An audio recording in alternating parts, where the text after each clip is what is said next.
സാഹചര്യത്തിൽ നമ്മൾക്ക് എന്തെങ്കിലും ചെയ്യാൻ സാധിക്കുമോ? വൈദ്യസഹായം എത്തുന്നതുവരെ നമ്മൾ കാത്തു നിൽക്കണോ? തീർച്ചയായും നമുക്ക് സാധിക്കും. അറിയാം CPRനെ പറ്റി. ആദ്യം എന്താണ് CPR? ഹൃദയത്തിന്റെ പ്രവർത്തനം നിലയ്ക്കുമ്പോൾ ഓക്സിജനും രക്തയോട്ടവും നിലനിർത്തുന്നതിന് വേണ്ടി ചെയ്യുന്ന അടിയന്തര ജീവൻ രക്ഷാ പ്രക്രിയയാണ് CPR. മുങ്ങിപ്പോവുക, ഹൃദയാഘാതം, പ്രതികരണമില്ലാത്ത അവസ്ഥ, ഇതെല്ലാം ഇതിന്റെ ഉദാഹരണങ്ങളാണ്. പരിഭ്രാന്തിപ്പെടേണ്ട. ചുറ്റുപാടും പരിശോധിച്ച് CPRന് അനുയോജ്യമായും സുരക്ഷിതവുമായ സ്ഥാനത്തേക്ക് രോഗിയെ മാറ്റുക. രോഗിയുടെ പേരോ മറ്റു മാർഗങ്ങളിലൂടെയോ പ്രതികരണം മനസ്സിലാക്കുക.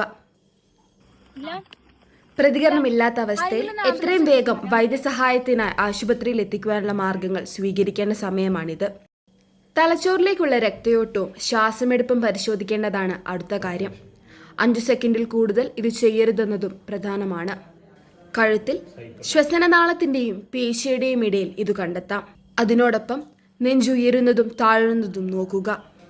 കഴുത്തിലെ മിടിപ്പില്ലാത്ത അവസ്ഥയിൽ നെഞ്ച് അമർത്താൻ തുടങ്ങുക.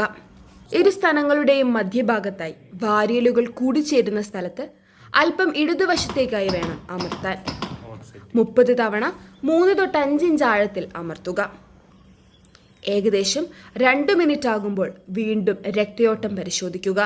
ഇനി CPR എപ്പോഴാണ് നിർത്തേണ്ടത്? 1. ഹൃദയമിടിപ്പ് സാധാരണ നിലയിലെത്തുമ്പോൾ. 2.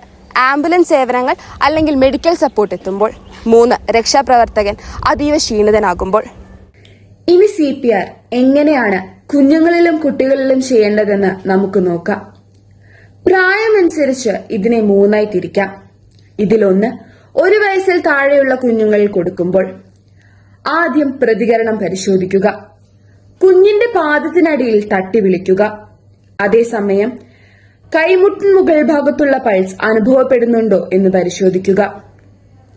പ്രതികരണമില്ലെങ്കിൽ മറ്റൊരാളുടെ സഹായത്തോടുകൂടി ഉടൻ തന്നെ ആംബുലൻസിനെ വിളിക്കുക. അതിനുശേഷം കുഞ്ഞിനെ ഉറപ്പുള്ള ഒരു പ്രതലത്തിൽ കിടത്തുക. 2 വിരലുകൾ, പ്രധാനമായും ചൂണ്ടുവിരലും നടുവിരലും ഉപയോഗിച്ച് കുട്ടിയുടെ സ്തനങ്ങളുടെ മധ്യഭാഗത്തായി ഏകദേശം 1.5 ഇഞ്ച് ആഴത്തിൽ അമർത്തുക. 30 തവണ അമർത്തിയതിനു ശേഷം 2 തവണ കൃത്രിമശ്വാസം നൽകുക. നിങ്ങളുടെ ഒരു കൈപ്പത്തി ഉപയോഗിച്ച് സാവധാനം കുഞ്ഞിന്റെ തല പുറകിലേക്ക് അല്പം ചരിക്കുക. മറ്റേ കൈയിലെ വിരലുകൾ ഉപയോഗിച്ച് കുട്ടിയുടെ താടി മുകളിലേക്ക് ഉയർത്തുക. കുഞ്ഞിന്റെ മൂക്കും വായും നിങ്ങളുടെ വാ കൊണ്ട് പൂർണ്ണമായും മൂടി വേണം ശ്വാസം നൽകുവാൻ.